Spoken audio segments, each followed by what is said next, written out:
দেখতে পাচ্ছেন আমরা চলে আসছি ছাদে আম পারবো বলে।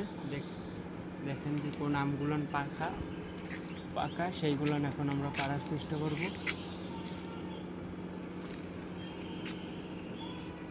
এই আমটা সম্ভবত পাকা পাকা মনে হচ্ছে। হ্যাঁ, এই আমটা পাকা। দাঁড়ান, আমটা দেখতে পাচ্ছেন এই আমটারে এখন আমরা কাটবো।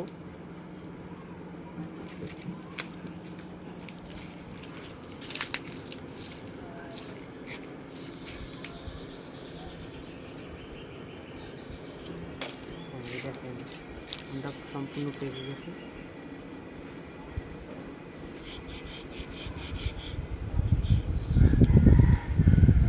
ওয়াও, অনেক সুন্দর, একদম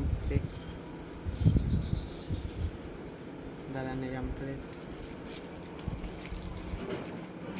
খেয়ে দেখি কেমন লাগে।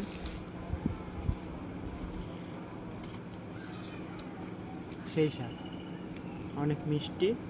দেখতে পাচ্ছেন এর সব জায়গায় আম গাছ রয়েছে। আমার পিছনে দেখতে পাচ্ছেন এই যে অনেক বড় বড় আম রয়েছে।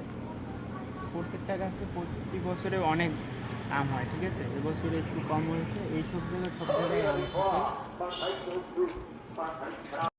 এরকম সুস্বাদু এবং রসালো আম খেতে চাইলে চলে আসবেন যশোর মনিরামপুর এবং পাড়িয়ালি গ্রামে। এখানে